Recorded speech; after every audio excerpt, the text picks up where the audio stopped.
Hello, and welcome to another episode of Environmental with Dandelion. This is our podcast where we deep dive into the intersection of sustainability and business. And we are your hosts and the founders of Dandelion Branding. My name's Courtney. That's all, Bob.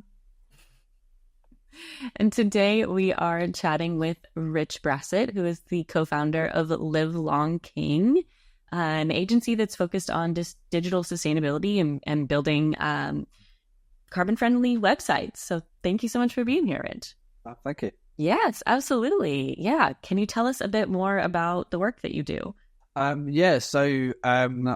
call us a sustainable digital agency. And the core of that is low carbon websites. That's kind of driven really from my perspective around efficiency and effectiveness, doing more with less and trying to reduce the carbon footprint of the web, because there's a lot of wasted data that's using too much energy.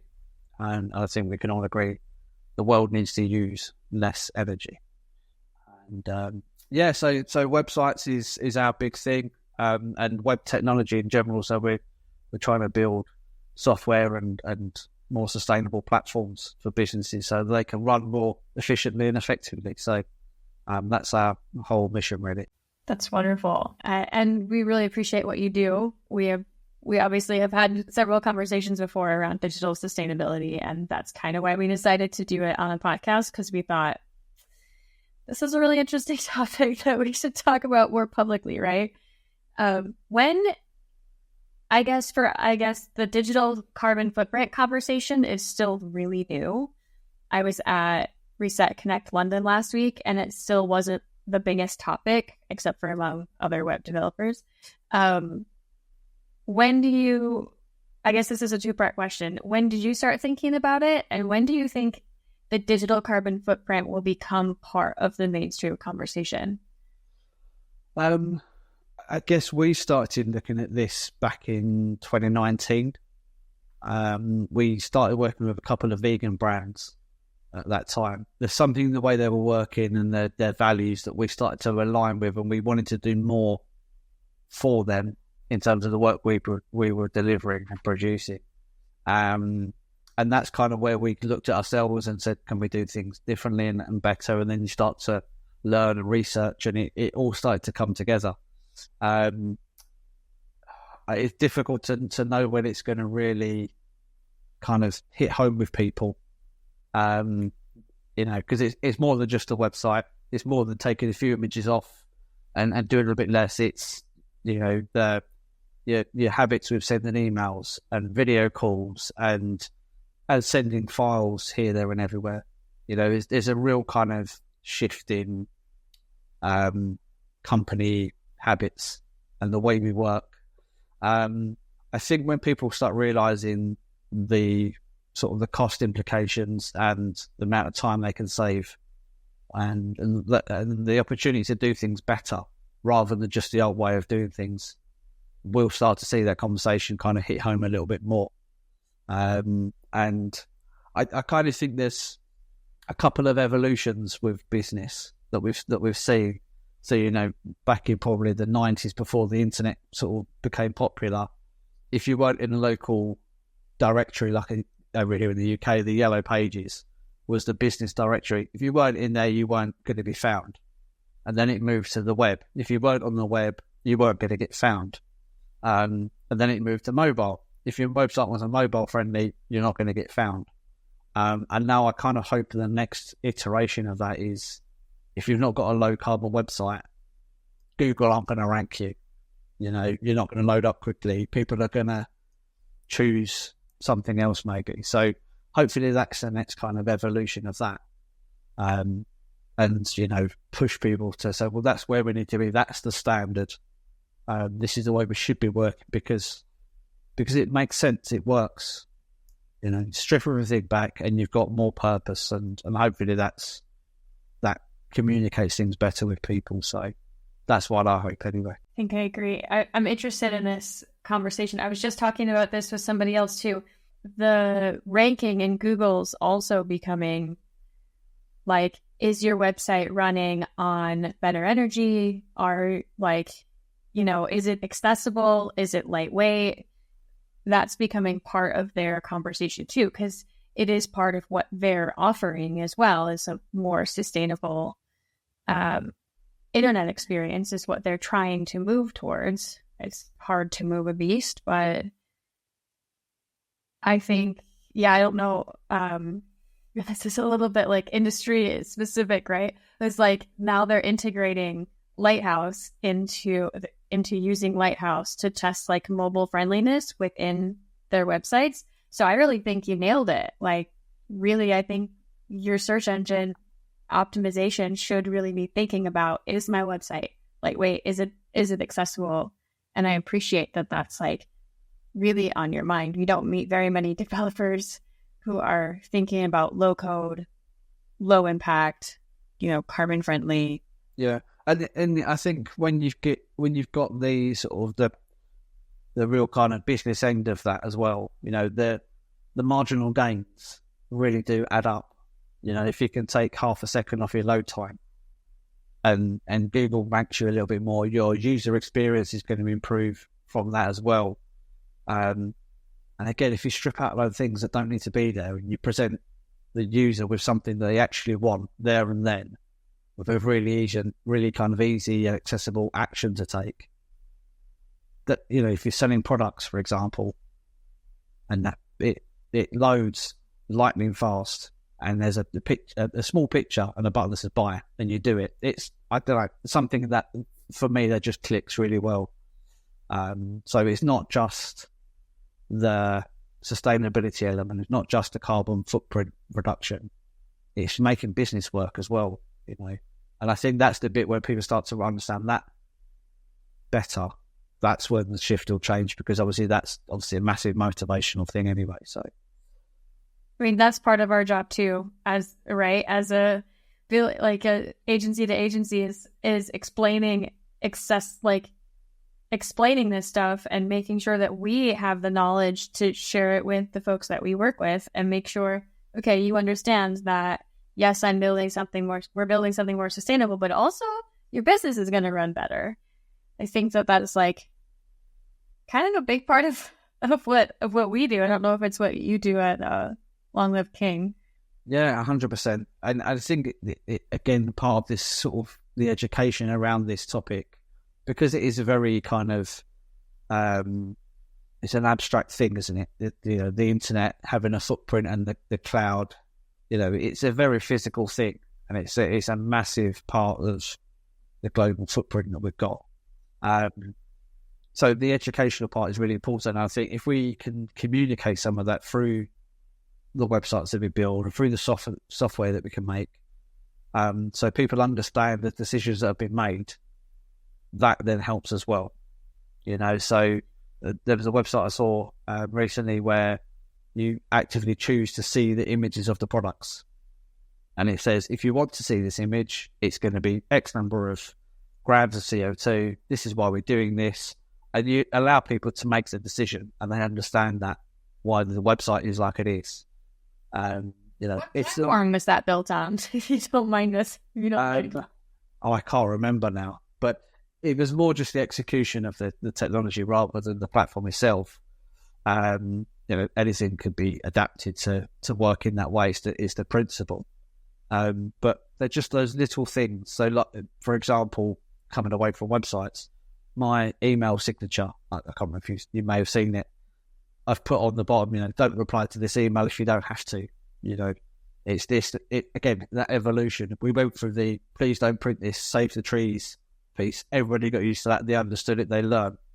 Again, I think there's an evolution with emails of trying to do that as well. So how we deliver this stuff is really important, and that's down to us creative types to try and do that. It's before we ask our favorite question in the show, I'd like to remind you out there in the audience to like this video and subscribe to our channel so you don't miss every inspiring sustainability talk that we have. We are here for you the first and third Wednesdays of every month with another incredible guest. Like Rich, can you tell us what is the role that you and Long Live King are playing in the transition to a more sustainable future? I think it's probably just off the last topic, really. So the educational side, really, I think is the biggest part we can play. Whether it's just talking about it and being on lovely podcasts like this, through to how we execute our work, really. I think try and share that with people just to kind of break down that barrier. You know, it doesn't have to be scary, big tech stuff that nobody knows how to do. It can be kind of practical steps. And I think that's trying to make that accessible, I feel, is what in part of my role in that. You know, there's a lot of conversation and topics around measuring your carbon footprint and the different scopes, and, you know, really important and useful information. But I think that can almost scare people and maybe alienate them a little bit. And I think sometimes I just try to take the approach of making things practical and saying, okay, just send less emails. You know, don't spend as long on a video call. Don't invite loads of people to that video call, just the people you need to be there. And, you know, just some really kind of useful day-to-day things that people could start to do. And then just to see how that snowballs. Because I think there's this whole misconception of, well, if we just send one less email a day, that's not really going to do much. But, you know, if we all did that, you know, if the 300 million or 3 billion emails that get sent daily, we could take a chunk off of that if we all started to behave differently. So, that's my kind of role, is to kind of lead that charge for the masses, as it were, rather than the coders and the techies. I'm really curious, sort of how you balance sustainability and brands that you work with that do want to use visual elements like imagery, and like I guess, how do you approach those, kind of finding a balance, I guess, between like aesthetics and something that is visually engaging and still trying to make it as sustainable as possible? Yeah, it's always a tricky conversation, because some people really get it and really want to go 100% in, and others 100% buy into it, but don't quite get the levels. You know, they're not ready to kind of push the boundaries too much. And I get that some brands, you know, it needs to work with them. I always kind of say, sort of optimize, don't compromise. So we find the solution that works with them. You know, if we work with a gallery, you know, we're not going to get away without showing photographs. You know, it's not going to happen. But we try to look at it in a creative way. Again, you know, not just, well, we'll just do it. You know, we'll just put galleries up on the website. We'll look at how we can break that journey down for people. And again, maybe put that narrative on there to say, here's one of the images, you know, one of the photos. If you want to see more, you're going to be loading more carbon. It's going to use more data. You can view these one at a time, or you can view small images or low res, and then give people the opportunity to then manage that journey, rather than just assume and load everything up in one place. Mm-hmm. And I think the other side of that is probably questioning people in terms of the value of an image or a video. You know, is it doing its job? Does it add context and information to your copy? Does it do its job? Because if it doesn't really add anything to it, then what's the alternative? Is there something we can do? Is there a chart, a graph, a graphic that, you know, shows a process, or whatever it is, you know, that brings some value to that brand and the message, and then we can be creative with that. So if we use graphics, then we can animate those graphics. We can demonstrate a flow. You know, we can bring some life to the page. You know, there's all sorts of things you can start to do. So we just drill down on what the purpose of things are, and then we try and deliver that in the most, you know, efficient way. So we go into the technical parts of optimizing and how we load things, and when we load them, you know, the colours that we might use, you know, all the sorts of things there, and the clever coders that do. Not my part. I'm the creative one, but there's loads of stuff that goes into it. But again, it comes down to what you guys will know is that purpose of what you're trying to achieve. How can we do that within the brand? Mm-hmm. And then we just question when it can be done and then how it can be delivered as well. Does a graphic, sorry for not knowing, I'm also not the coder side of human here. Does a graphic weigh less than an image? It can do. And again, it's all various levels within that. So when you get like an SVG, like a vector file, it's all based on calculation, so it's coded essentially. So generally, unless there's a lot of complex shapes and loads of things going on, the file will generally be smaller, and then it's scalable, so it can, you know, we can animate those things, we can scale them up and down and keep the quality good. So they're a really good alternative to using photography and video. But again, obviously, there's the creation of those assets and how we do that. It's not always the perfect solution if things get really busy. But again, we can work with things to reduce that. Put the code into the page rather than loading an image. Loads of options. Too many to go into on a podcast. Yeah, sure. But sometimes I think about digital sustainability, and I mean, for one, it's really overwhelming because it's still one action at a time. People, aside from maybe this, you know, present company excluded, aren't thinking about platform level like solutions for things. But then I also think the internet is accessible everywhere at basically at this point, and we're talking about billions of people online. And it is one of the purest joys, I think, in terms of knowledge sharing, and also just sometimes streaming a really good show is just joyful. And I find it really challenging to balance both my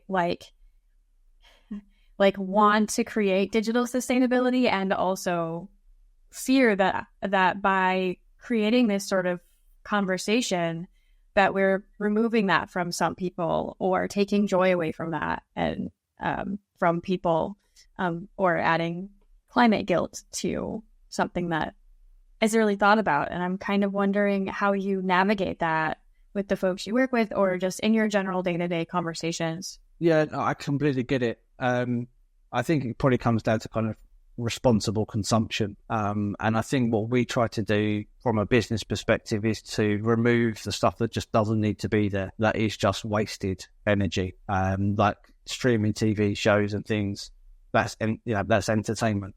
You know, obviously we don't want to remove that from the world. You know, the internet's a massive beast. It's not going to be stopped. It doesn't need to be stopped. It just needs to be used responsibly. And I think even from a small website, you could have an image 2 or 3 times bigger than it needs to be, and you could reduce the size of that by a couple of megabytes. The user experience would be exactly the same because it's just been sized properly, and you've saved some space. And if there's 1,000 views of that image per month, then you save quite a bit. And that's just one image for one website. So it doesn't need to compromise anything to a certain degree. It's just not wasting stuff, you know. And that wasted data is wasted energy. It's energy that's being used to store the images, to transfer the images, being stored on someone else's machine. You know, it just scales up massively. And I mean, there's probably billions of cat photos on the internet that don't need to be there. You know, those are the bits. You know, not your Netflix series, not the shops, and you know, the useful things online that we use stuff for. AI is obviously a different beast again. I don't think we have enough time to cover it. No, let's not go down that rabbit hole.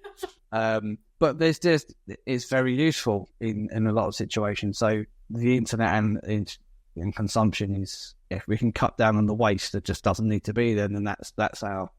What do you think is something that folks, I guess, like the biggest thing that folks don't yet understand about just digital sustainability, like the biggest misconception?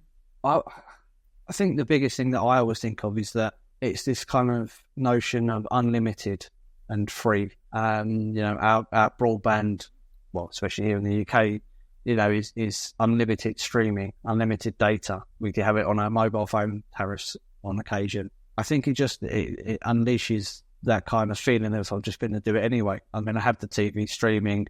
I'm going to have the computer going. I can do this. I can do that. There's no consequence. When I started building websites 20 years ago, we had to be very cautious of what we did because the internet wasn't very quick. We had a limit to how much we could download.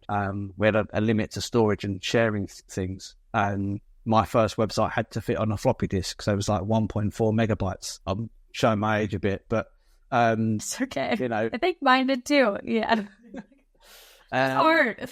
Yeah, we had to work hard for that, and I think this kind of unlimited tag has given license to a few. Lazy is not the right word, but we've kind of got a bit too comfortable that the internet's fast. They can download that background video. We don't have to worry about it too much. They've got data, and I think that's kind of where it's kind of drifted. Unfortunately. So I think that's I think one of the causes of problems. So I think when we realised that, and maybe even if people started to charge again for a normal amount of space, or a normal amount of streaming data for TV and home broadband. The riots in the street. But we'd quickly change the way of living a little bit, and we'd be going, okay, well, we'll just watch TV at a certain time at night, or we won't have it on all day long because we're going to run out of data. I think that's where the problem is, because people, it's a free utility. We consume as much as we possibly can rather than what we need. There's still the idea of, it's okay, it's in the cloud. Your cloud physically exists. Yeah, absolutely. And these data centers, are popping up all over the place and consuming real, resources, electricity, water, they're generating heat. They're a burden on towns and villages, especially in Ireland at the moment. They're a real problem, and again, for some people it's on their doorstep and it's an actual physical problem. And again, we don't see that. It's not in front of us, so we don't see the impact. And I think that if people were to understand that a little bit more, I don't know the full scope and the full amount of data and that kind of thing, but it's nearly impossible, I think. Yeah, right now it's so hard to get realistic data on the scale of the internet, right? And how many servers there are and what impact it really is having. If somebody could change one thing about their habits, an individual or a business, what do you think they should change? Probably the quick wins would be sending things via email, sending files and storing files on emails. We've probably all been guilty of that in the past and at stages where things live on your emails and that's where you're going to find them.